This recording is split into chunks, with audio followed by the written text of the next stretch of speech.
jungles of New Guinea,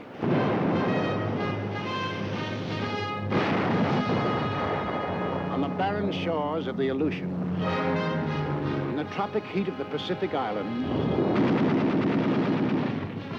in the sub-zero cold of the skies over Germany,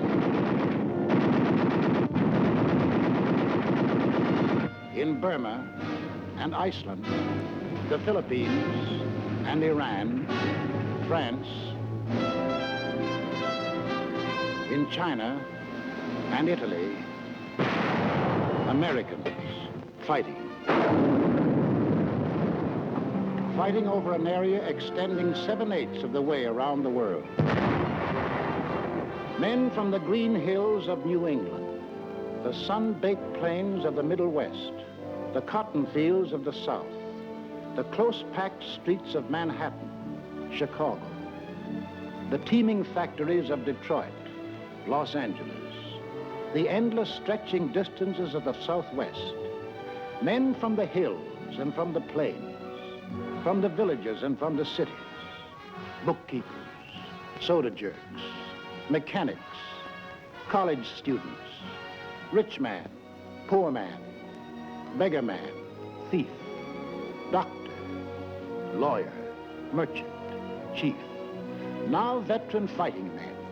Yet 2 years ago, many had never fired a gun or seen the ocean or been off the ground. Americans, fighting for their country while half a world away from it. Fighting for their country, and for more than their country. Fighting for an idea. The idea bigger than the country. Without the idea, the country might have remained only a wilderness. Without the country, the idea might have remained only a dream.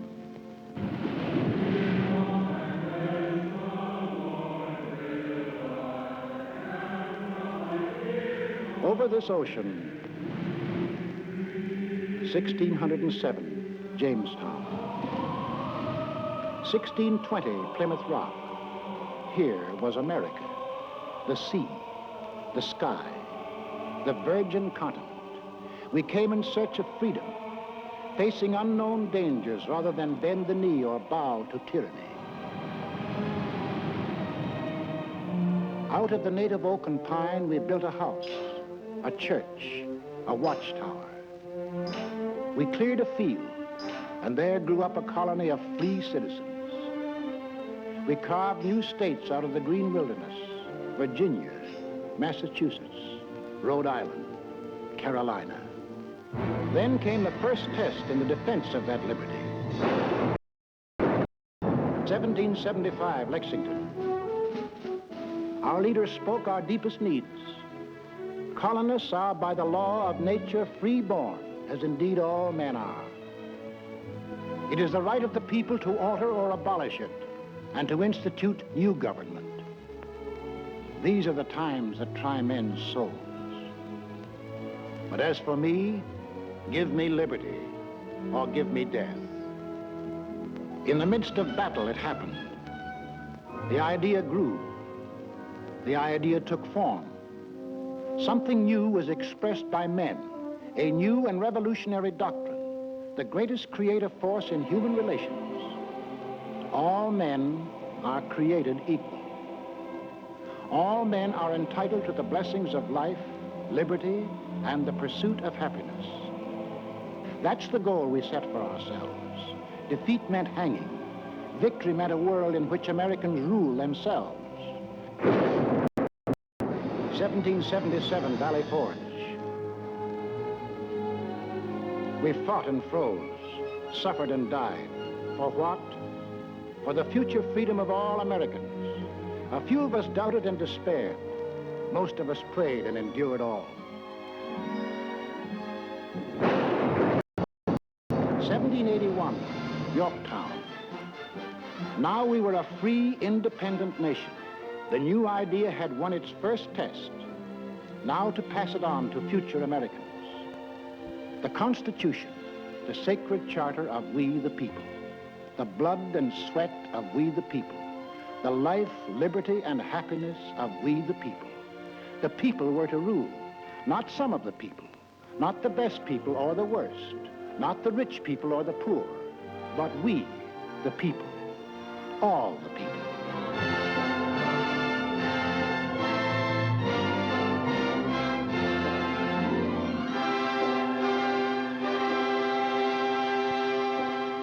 In this brotherhood, America was born. One nation, indivisible, with liberty and justice for all. We began as 13 states along the Atlantic seaboard. We pushed across the Alleghenies, the Ohio River, the Mississippi, the last far range of the distant Rockies. We carried freedom with us. No aristocratic classes here, no kings, no nobles or princes, no state church, no courts, no parasites, no divine right of man to rule man. Here, humanity was making a clean, fresh start from scratch.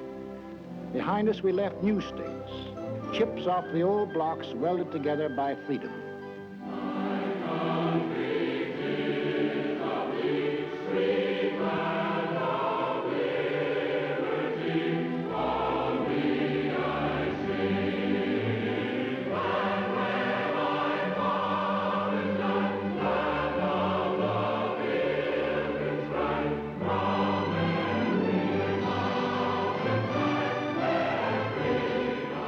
Until finally we were one nation, a land of hope and opportunity that had arisen out of a skeptical world. A light was shining, freedom's light. From every country and every clime, men saw that light and turned their faces toward it. Give me your tired, your poor, your huddled masses yearning to breathe free, the wretched refuse of your teeming shore. Send these, the homeless, tempest-tossed, to me. I lift my lamp beside the golden door.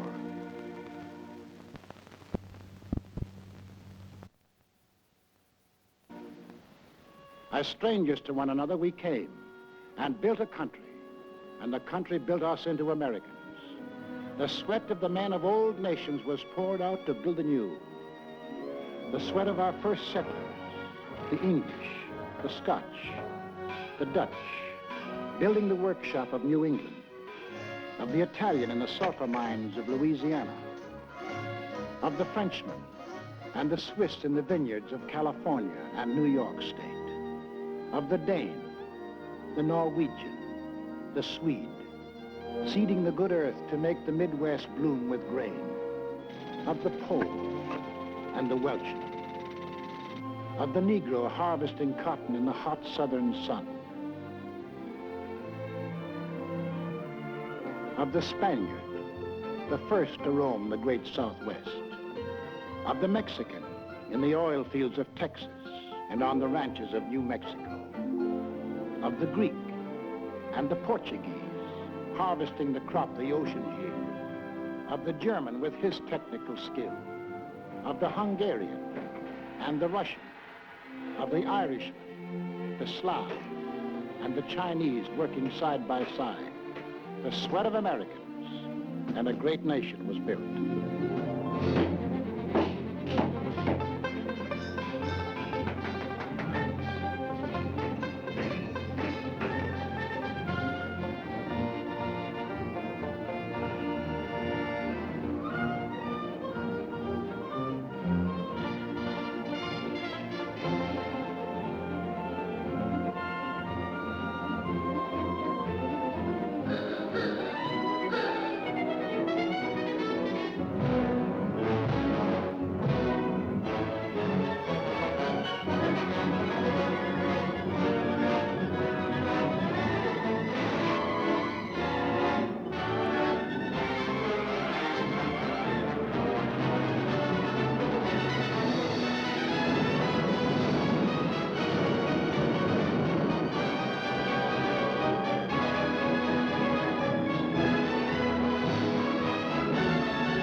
The sweat of the men of all nations built America, and the blood. For the blood of Americans has been freely shed. 5 times in our history have we withstood the challenge to the idea that made our nation. The idea of equality for all men, life, liberty, and the pursuit of happiness. The idea that made us the people we are. Let's take a look at ourselves before we went into this war. Well, first of all, we're a working people. On the land, at the workbench, at a desk. And we're an inventive people. The lightning rod, cotton gin, the telegraph, the blessed anesthesia of ether, the rotary printing press, the telephone, electric welding, the incandescent lamp, the submarine, the steam turbine, the motor-driven airplane, the X-ray tube, the gyroscope compass, the sewing machine, television. All these and countless more bear witness to our inventiveness.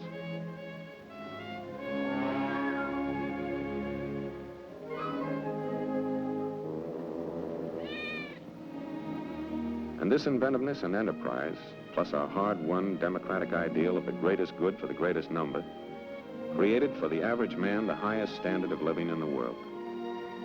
32.5 million registered automobiles, 2/3 of all the automobiles there are in the entire world. We demand the highest standards in sanitation, purity of food, medical care. Our hospitals are models for the world to copy. We want the best for the average man, woman, or child, particularly child. We have reduced the hazard of being born. From then on, we protect, foster, and generally spoil the majority of our children. But it doesn't seem to hurt them much. They go to school, all kinds of schools, to kindergartens, public schools, private schools, trade schools, high schools, to 25,000 high schools, and to college. In the last war, 20% of all the men in the armed forces had been to high school or college. In this war, 63%. We're a great 2 weeks vacation people. We hunt, and we fish. Up north, down south, back east, out west. When the season opens, we hunt and fish. And we're a sports-loving people.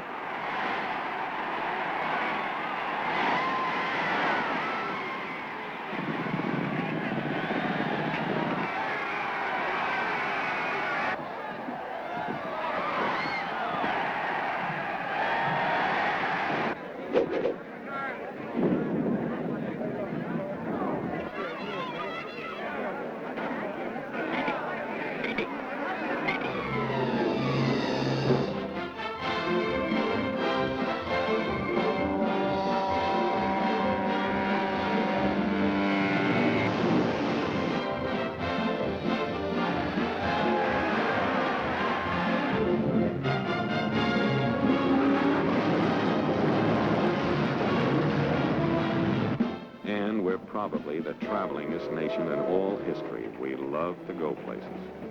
We have the cars, we have the roads, we have the scenery. We don't need passports, but sometimes we need alibis.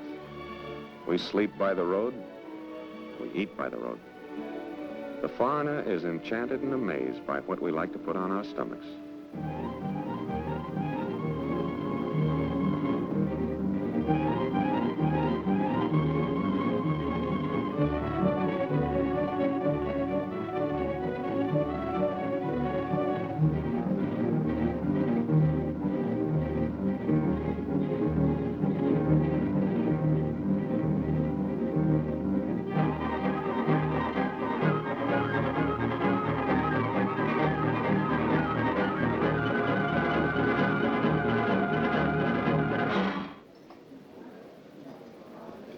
And we're a great joining people. We join clubs, fraternities, unions, federations. Shove a blanket at us, we'll sign up. Radios, we have one in the living room. When you think of refreshment, think of the dining room, the bedroom, the bathroom, in our cars, And in case of acid indigestion, in our hands, and up our sleeves. does your cigarette taste different lately? Music, we couldn't be without it.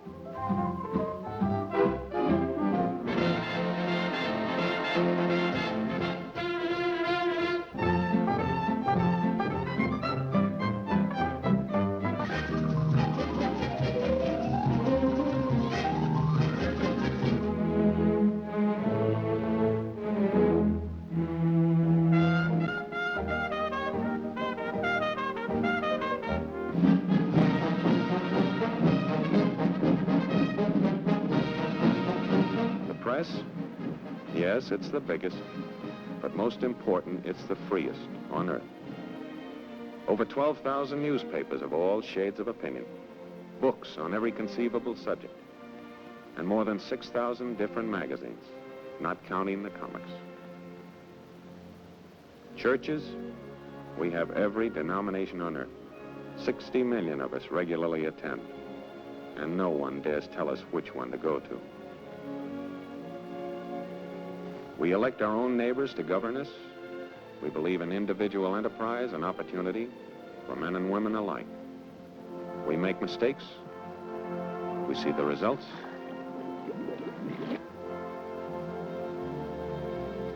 We correct the mistakes. We skyrocket into false prosperities and then plummet down into false, needless depressions.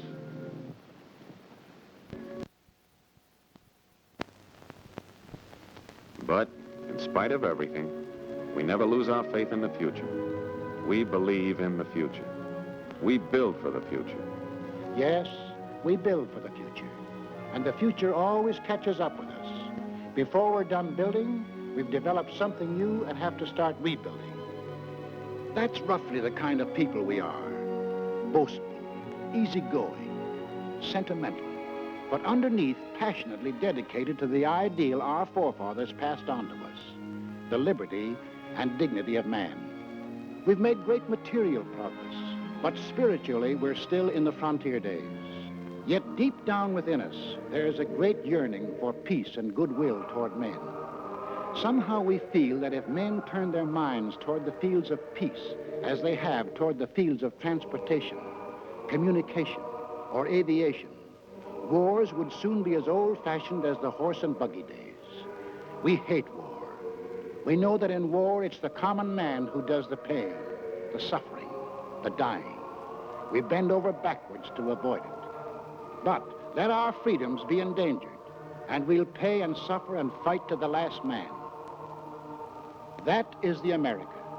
That is the way of living for which we fight today. Why? Is that fight necessary? Did we want war? In 1917, before most of you fighting men were born, our fathers fought the First World War to make the world safe for democracy, for the common man. They fought a good fight and won it. There was to be no more war in their time or their children's time. Faithful to our treaty obligations, we destroyed much of our naval tonnage. Our army went on a reducing diet until it became little more than a skeleton. For us, war was to be outlawed. For us, Europe was far away. And as for Asia, well, that was really out of this world, where everything looked like it was torn from the National Geographic. Yet, in this remote spot in Asia, in 1931, while most of you were playing ball in the sandlots, this war started.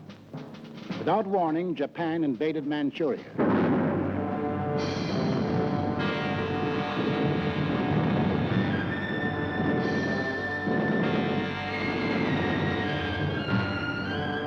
Once again, men who were peaceful became the slaves of men who were violent. In Washington, D.C., our Secretary of State made a most vigorous protest. The American government does not intend to recognize any situation, treaty, or agreement which may be brought about by means of aggression. But we, the people, hadn't much time to think about Manchuria. We were wrestling with the worst depression in our history. Some of us were out of jobs. Some of us stood in bread lines. Some of us suffered homemade aggression. Some of us were choked with dust. Some of us had no place to go. 2 years later, in 1933, while most of you were graduating from high school, we read that a funny little man called Hitler had come into power in Germany.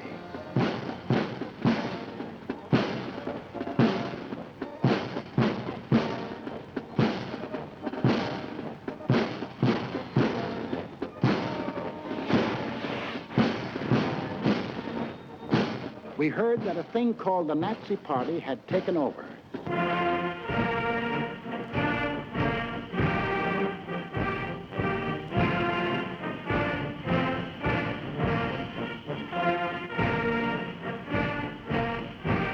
Today we rule Germany, tomorrow the world. What kind of talk was that? It must be only hot air. In 1935, about the time you had your first date, we read that strutting Mussolini had attacked far-off Ethiopia.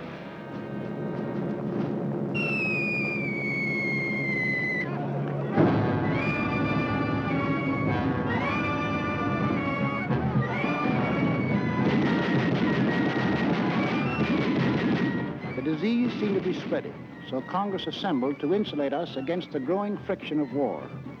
We want no war. We'll have no war, save in defense of our own people or our own honor. Toward this end, our chosen representatives passed the Neutrality Act. No nation at war could buy manufactured arms or munitions from the United States. In 1936, when you were running around in jalopies, we were disturbed by news from Spain.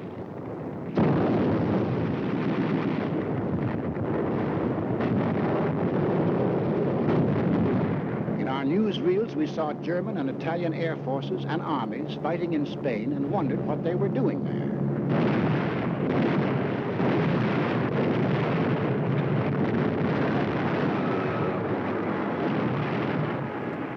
For the first time, we saw great cities squashed flat, civilians bombed and killed.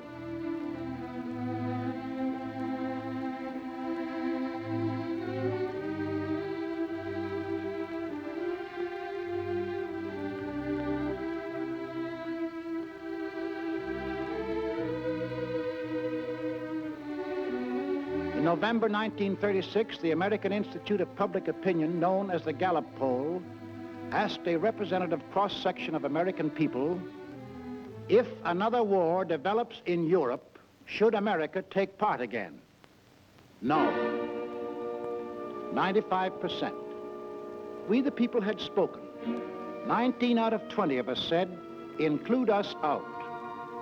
To further insulate ourselves, we added a cash and carry amendment to the Neutrality Act. Not only wouldn't we sell munitions, but we wouldn't sell anything at all, not even a spool of thread, unless warring powers sent their own ships and paid cash on the line. In 1937, the press services received a flash from Asia.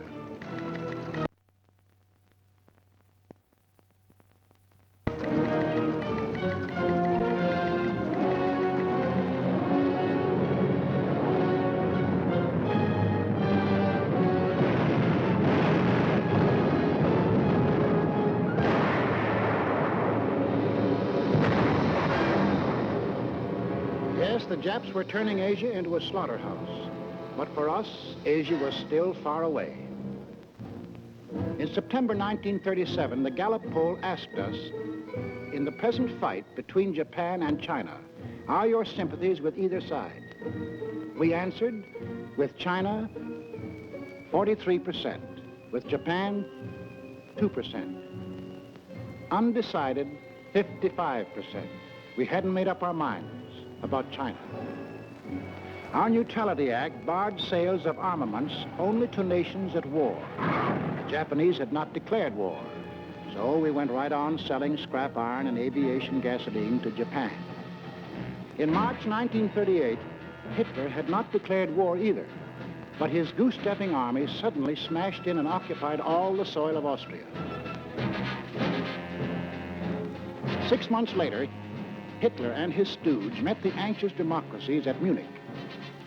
Hitler promised peace in our time if Britain and France would give him that part of Czechoslovakia known as the Sudetenland. Britain and France gave him that part of Czechoslovakia, hoping to avert war. Now we had his word, peace in our time.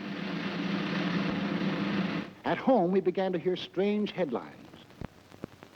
Extra, extra! FBI captured German agent! Read all about it! Nazi Spygate captured!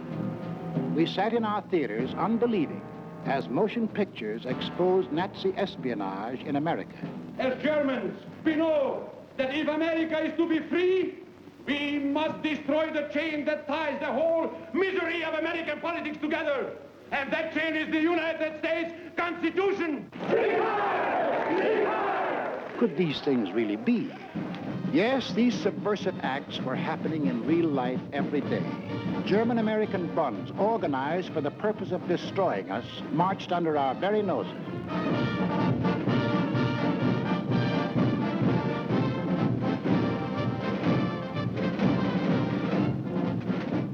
I pledge undivided allegiance to the flag of the United States of America and the republic for which it stands, one nation, indivisible, with liberty and justice for all.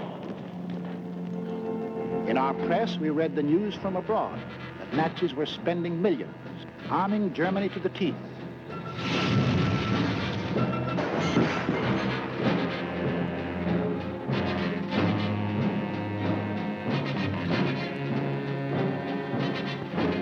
We read that the Tokyo Diet was appropriating tremendous sums, converting Japan into one vast munitions plant.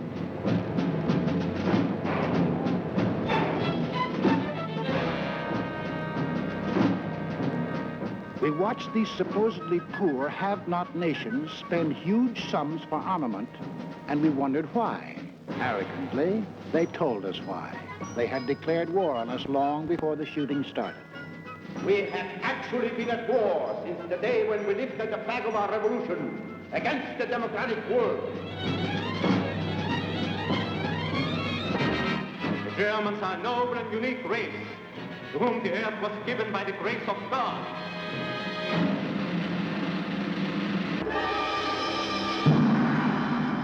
The world must come to look up to our emperor as the great ruler of all nations.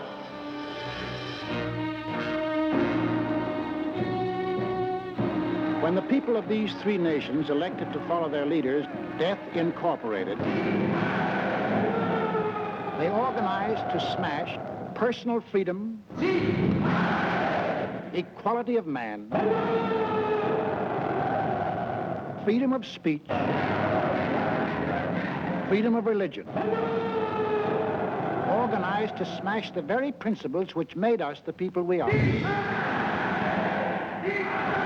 So in December 1938, when the Gallup poll asked us, should the United States increase the strength of its Army, Navy, and Air Force, we answered yes, 85%. It was time to look to our defense. Gentlemen, this is the Military Affairs Committee of the United States House of Representatives meeting for the purpose of considering national defense. The Navy is asking for an increase of 25% in authorized naval tonnage in view of the grave international situation. Congress, reflecting the voice of the people, appropriated the largest sum for military use ever voted during peace in American history. We didn't dream that a few years later it would look like peanuts. On March 14, 1939, Adolf Hitler broke the pledge he made at Munich. he took over all the rest of Czechoslovakia. There would be no more peace in our time. April 7th, 1939, as we here in America observe Good Friday,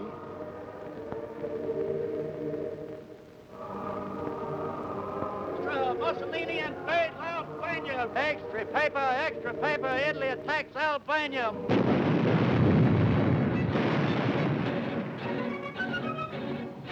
the picture was becoming clear. The conquering forces of violence were being set loose in the world. Where would they stop? In a last desperate effort to avert a world war, President Roosevelt, as a neutral, sent messages to Hitler and Mussolini, asking their promise to respect the independence of 30 free countries. To Adolf Hitler, this message was a huge joke as he repeated the names to a jeering Reichstag. Sweden, Dänemark, Niederlande, Belgien, Großbritannien, Irland, Frankreich, Portugal, Spanien, die Schweiz, Liechtenstein, Luxemburg, Polen, Ungarn, Rumänien, Jugoslawien, Russland, Bulgarien, Türkei, Irak, Arabien, Syrien, Palästina, Ägypten. This was the only answer the president received. On September the 1st, 1939, the Nazi army smashed into Poland.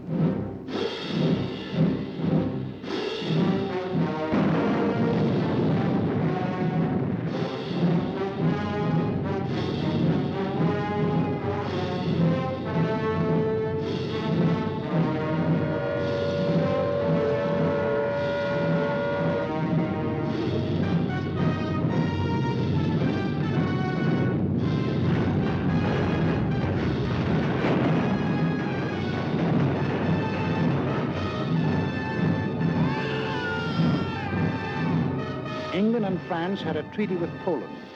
Would they act now? At home, we listened in suspense. Adolf Hitler's all-out attack on Poland makes the long-dreaded European war a certainty. Prime Minister Chamberlain of Great Britain gave the Nazi dictator a 0 hour for withdrawing his troops from Poland. That 0 hour ends now. At this time, we transfer you to London for an important announcement by the British Prime Minister. Up to the very last, it would have been quite possible to have arranged a peaceful and honorable settlement between Germany and Poland. But Hitler would not have it. But a situation in which no word given by Germany's ruler could be trusted, and no people or country could feel itself safe, had become intolerable. Now, may God bless you all, and may he defend the right. For it is evil things that we shall be fighting against. And against them I am certain that the right will prevail. 6 hours after Great Britain declared war on Nazi Germany, the Republic of France followed. All France is in a maelstrom of activity. The Maginot Line has already opened fire on the Germans. The sparring is ended. World War II has begun.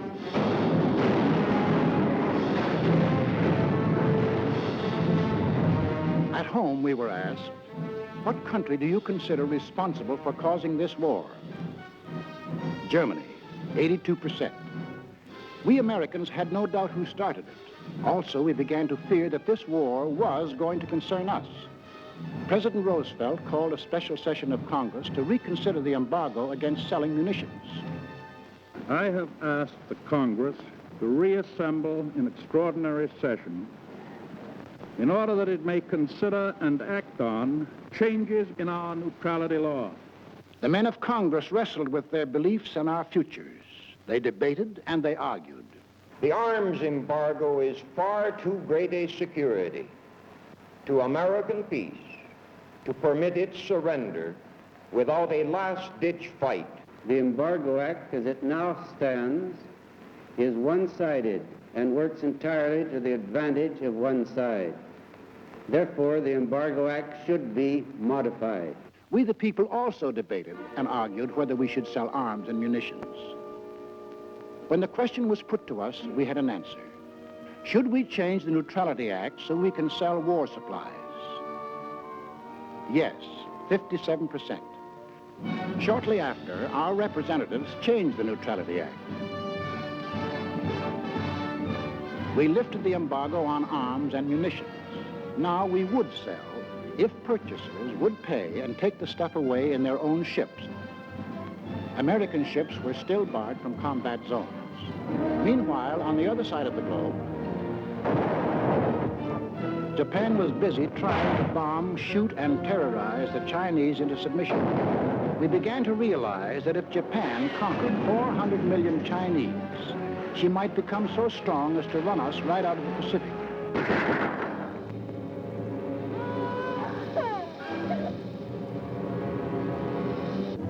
You will remember that 2 years earlier, in September 1937, when we were asked, in the present fight between Japan and China, are your sympathies with either side?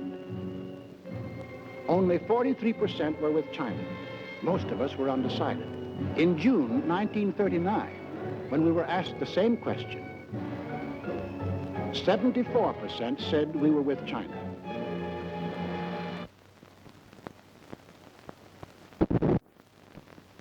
Now our minds were made up. When we loaded our scrap iron on Japanese ships, our citizens protested. Let Mr. Atchison, Assistant Secretary of State, tell us the inside of the story. So until the middle of 1940, the restriction of exports to Japan took the form of moral embargoes of aeroplanes and direct munitions. Then Congress passed the Export Control Act, and increasing cutoffs of scrap iron, aviation gasoline, and other strategic items followed. Exports were curtailed to the limit which those responsible for our defense were willing to risk. It was a fearful responsibility. On one side was the possibility, in fact the probability, that one day these materials might be used against us. On the other side was the possibility, in fact the probability, that to cut them off would provoke an attack which we were not then prepared to resist. Finally, in the summer of 1941, as it became clear that Japan was turning her back upon every possibility of reconciliation and adjustment, and was determined upon her great gamble of conquest, all exports ceased. On April 9, 1940, the leaders of Nazi Germany shifted their war machine into high gear. They overran into Denmark. They smashed into Norway.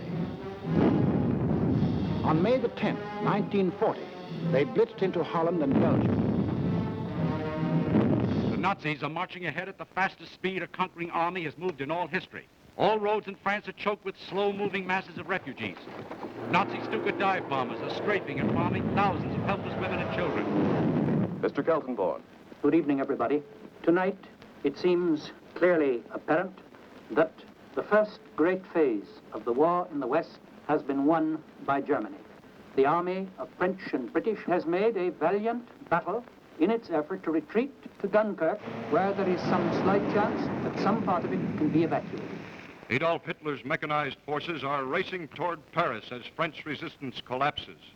On this 10th day of June, 1940, the hand that held the dagger has struck it into the back of its neighbor. This is William L. Shirer speaking from the forest of Compiègne, where Adolf Hitler today is handing his armistice terms to France. It is 3:15 p.m. Adolf Hitler strides slowly toward the little clearing. I can see his face. It is grave, solemn, yet brimming with revenge. Off to one side is a large statue of Marshal Foch. Hitler does not appear to see it. Now we see the French walking down the avenue, led by General Hunsinger. Hitler and the other German leaders rise as the French enter. General Keitel reads the preamble to the German armistice terms. This whole ceremony is over in a quarter of an hour. The last time I saw Paris, her heart was warm and gay. I heard the laughter of her heart in every street cafe.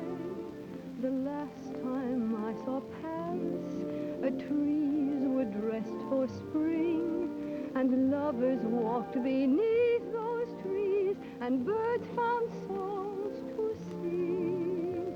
I dodged the same old taxi cabs that I had dodged for years. The chorus of their squeaky horns was music to my ears.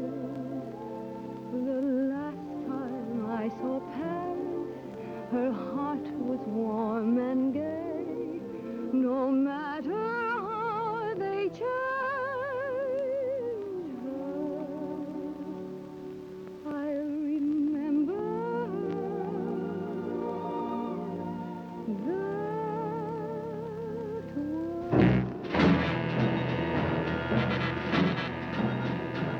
Conquering armies now stood on the shores of the Atlantic.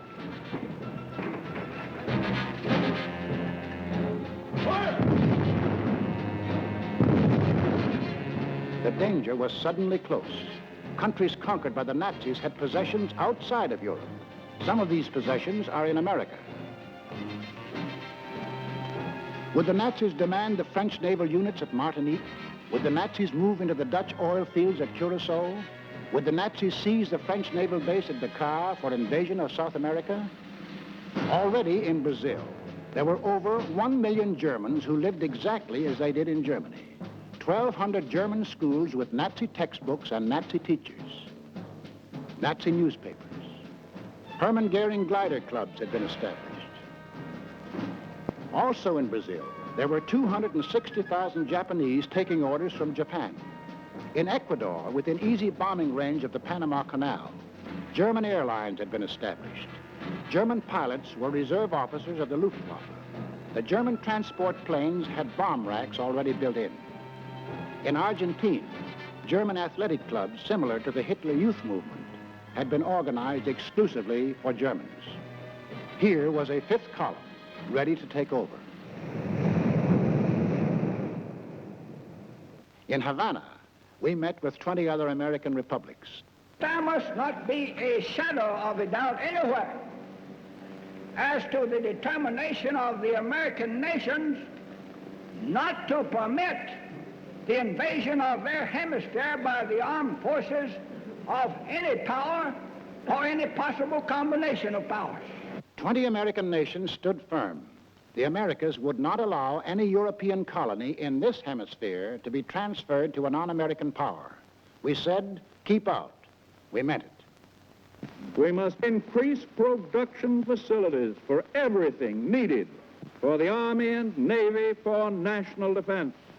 I believe that this nation should plan at this time a program that will provide us with 50,000 military and naval planes.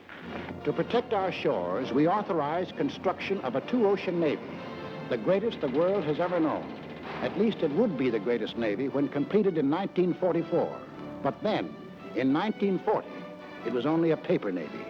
Our fighting forces at that time consisted of an army of 187,000 men, a navy of 120,000, and this dot was the Air Corps, 22,387 strong. All told, 330,000 men. We had makeshift supplies, makeshift equipment, stovepipes for cannon, bags of flour for bombs, and trucks were labeled tanks.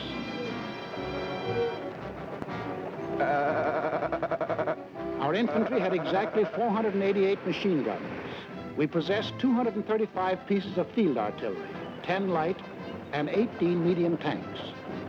That was the Army of the United States in May 1940, the month in which the Nazis overran France. So we called our Minutemen, the National Guards of the 48 states, and placed them into federal service. And most important, Congress passed the Selective Service Act. For the first time in our history, we began mobilizing an army while still at peace.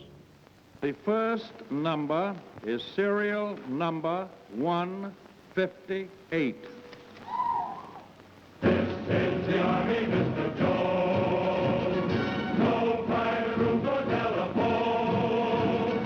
You'll have your breakfast in bed before, but you won't have it there anymore. The second number, which has just been drawn, is 1 92. This is the Army, Mr. Green. We like the barracks nice and clean. You had a housemaid to clean your floor, but she won't help you out anymore. Do what the buglers command. They're in the Army and not in a band. This is the Army, Mr. Brown. You and your baby went to town. She had you worried, but this is war, and she won't worry you anymore. No, she won't worry you anymore.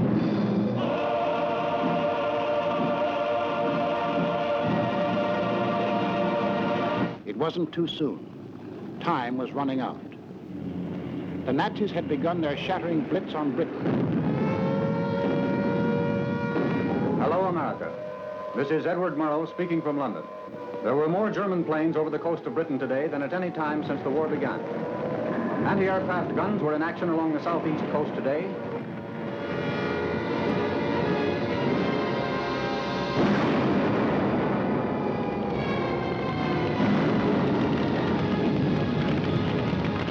Back on Main Street, USA, daily we followed Britain's life struggle. For if Britain died, we would be in grave peril. Our first line of defense in the Atlantic, the British fleet, might go to Nazi Germany. We would be unprotected, our shores, our people, our homes endangered. Britain must not fall. In our harbors, idle and rotting, lay ancient destroyers. They had been built for World War I, but this was World War II, and this gave us an idea. 50 tired, over-aged destroyers were revitalized, transferred to Great Britain.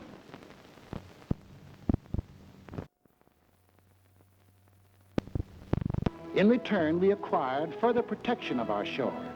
We received a chain of bases stretching from Newfoundland to British Guiana. These bases threw a steel wall around the Caribbean. These bases gave new safety to the Panama Canal.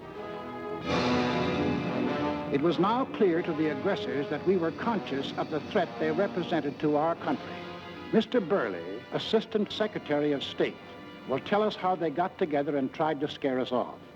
From 1936 on, it became increasingly clear to the world that Germany, Italy, and Japan were pursuing a common pattern of aggression, both in Europe and in the Far East.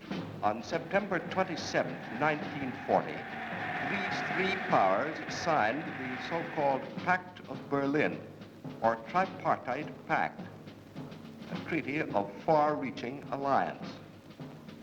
By that treaty, it was provided that the three countries would assist one another with all political, economic, and military means when one of the powers was attacked, note particularly the use of the word attacked, by a power not then involved in the European War or in the Chinese-Japanese conflict. The last of these provisions was aimed directly at the United States. Tokyo celebrated.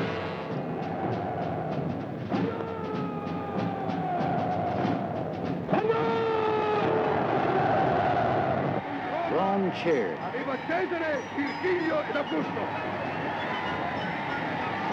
Berlin hiled itself hoarse. It was clear now that the three Axis countries definitely stood against us. More anxious than ever, we watched the life and death struggle for the possession of the skies over Britain.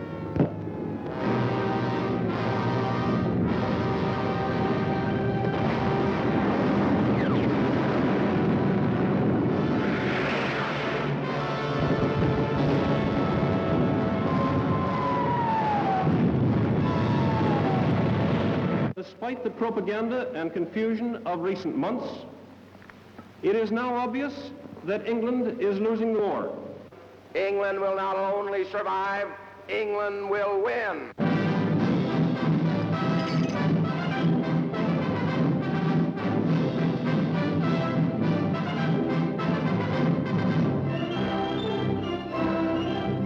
So, when we were asked Should we keep out of war or aid Britain even at the risk of war?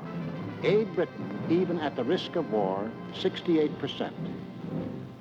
Thus, the march of conquest of the self-termed master races changed our national attitude from 1936, when only 1 out of 20 Americans thought we would be involved in war, to 1941, when 14 out of 20 Americans were willing to risk war if war was necessary to ensure Axis defeat. We shall send in ever-increasing numbers ships, planes, tanks, guns. That is our purpose and our pledge.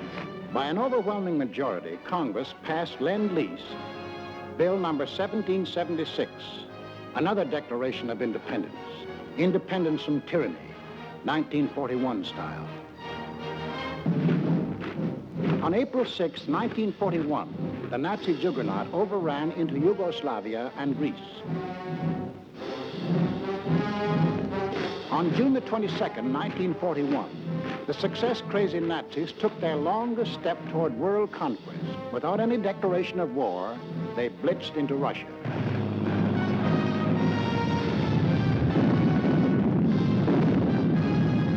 We were determined not to let down any nations defending themselves against unprovoked attack. So we extended Lend-Lease to these new victims. Now, the Lend-Lease products of our factories were being unloaded in the bombed ports of Great Britain, at the Red Sea ports for the British in Africa. Lend-Lease was being hauled over the Burma Road to China. Lend-Lease was piling up in Murmansk and Iran for Russia. Why did we supply war materials to the countries defending themselves against Axis aggression? Was it our natural sympathies for people unwilling to lose their freedom? Was it our ancient antagonism to conquerors imposing their rule on others by force? Yes, partly. But principally, it was because the American people had become certain that they were on the list of free nations to be conquered. Two worlds are in conflict, two philosophies of life. One of these two worlds must break asunder. And we were the leading example of that free world that Hitler was committed to breaking asunder. What would have been our defensive position if the aggressors had succeeded in conquering Britain, Russia, and China? German conquest of Europe and Africa would bring all their raw materials, plus their entire industrial development, under one control. Of the 2 billion people in the world, the Nazis would rule roughly 1/4, the 500 million people of Europe and Africa, forced into slavery to labor for Germany. German conquest of Russia would add the vast raw materials and the production facilities of another of the world's industrial areas. And of the world's people, another 200 million would be added to the Nazi labor pile. Japanese conquest of the Orient would pour into their factory the almost unlimited resources of that area. And of the peoples of the earth, 1,000 million would come under their rule, slaves for their industrial machine. We in North and South America would be left with the raw materials of 3/10 of the Earth's surface against the Axis with the resources of 7/10. We would have one industrial region against their 3 industrial regions. We would have 1/8 of the world's population against their 7/8. If we, together with the other nations of North and South America, could mobilize 30 million fully equipped men, the Axis could mobilize 200 million. Thus, an Axis victory in Europe and Asia would leave us alone and virtually surrounded, facing enemies 10 times stronger than ourselves. These are the reasons that led us, the American people, to change the Neutrality Act, to send aid to Britain, to Russia, to China, to make ourselves the arsenal of democracy. These are the reasons why now the first American troops set forth into the Atlantic to occupy new bases in Greenland and Iceland with the consent of their local governments. In our hands bases of defense. In Nazi hands, bases of offense.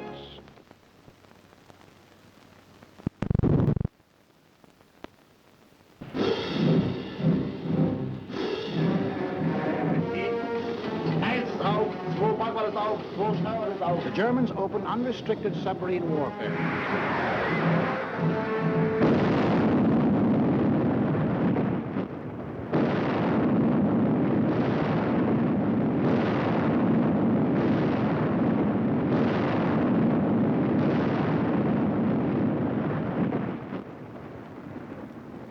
If today our Navy should make secure the seas for the delivery of our munitions to Great Britain, it will render as great a service to our country and to the preservation of American freedom as it has ever rendered in all its glorious history. We want those cargoes protected. An aroused Congress repealed the entire Neutrality Act. We armed our merchants, and for the first time, they steamed into combat zones to deliver Lend-Lease. While this was going on in the Atlantic, the Japs, by a so-called agreement with the puppet government of defeated France, moved in on Indochina.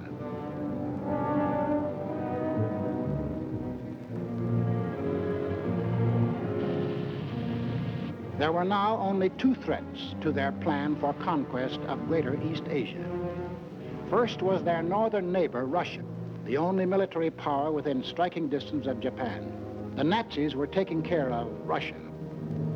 The second threat to Japanese conquest was us. Japanese southward expansion was too dangerous to attempt with our bases still standing in the Philippines and our supply lines open to Wake, to Midway, and to Hawaii. We were in their way. We had to be removed, but in the Japanese way. Off to Washington went Special Ambassador Curaçao on what the Japs said was a mission of peace, but carefully synchronized with his departure from Tokyo was the departure of a Jap task force under sealed orders, not on a mission of peace. On November 14th, Mr. Curaçao arrived in San Francisco, smiling his toothy smile as he sang the old song of Japanese friendship. The Japanese were a peace-loving people. Their whole policy was devoted to the establishment of permanent peace in Asia. Our aid to China was delaying the establishment of that peace. Our refusal to sell them oil and scrap was interfering with the establishment of that peace. Our objections to their taking over the East Indies, Greater East Asia, was an interruption in the establishment of that peace. All they wanted was peace. On November 17th, Mr. Curaçao and Japanese Ambassador Nomura were received by the President in the presence of the Secretary of State, Cordell Hull.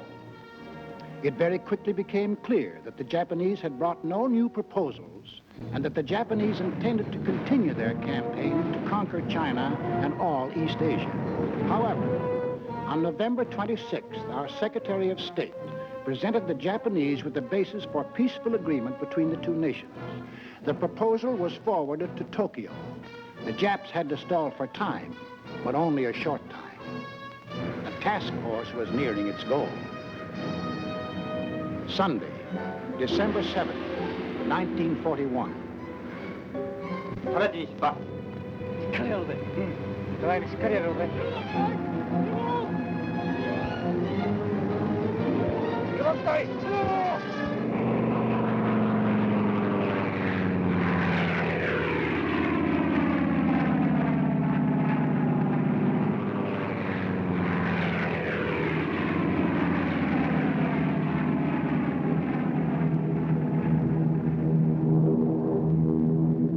p.m. Eastern Standard Time. The Japanese emissaries are expected at the State Department to keep a 1 o'clock appointment they had requested in order to present their answers to our proposals. 1:05 p.m. The Japanese planes are approaching Hawaii.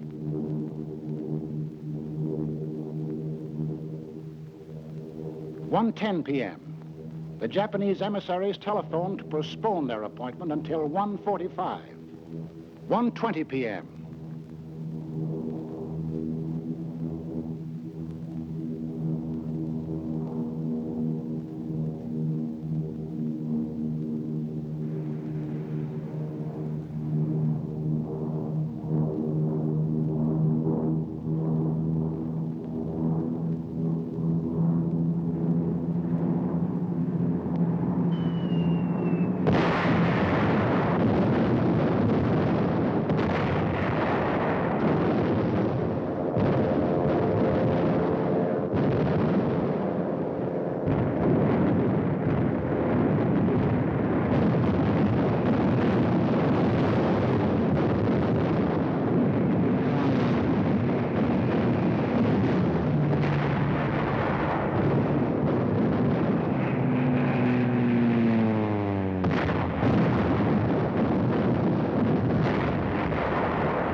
p.m. The Japanese envoys, smiling and correct, arrive at the State Department. 2:20 p.m.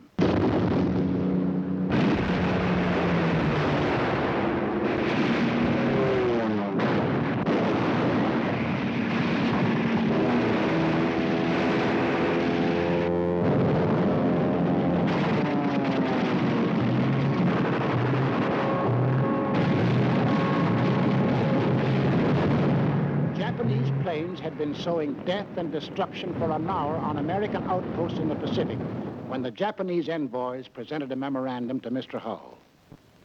Here is the memorandum presented to me. As you can see, it is quite a lengthy document. I read it hurriedly, discovering that it contained a recital of monstrous accusations against the United States, charging it, among other things, with, quote, scheming for the extension of the war, preparing to attack Germany and Italy, two powers striving to establish a new order in Europe, and ignoring Japan's sacrifices in the 4 years of the China affair, menacing the empire's existence itself, and disparaging its honor and prestige. After reading the note, I said to the Japanese emissaries, I have never seen a document that was more crowded with infamous falsehood and distortions on a scale so huge that I never imagined that any government on this planet was capable of uttering them.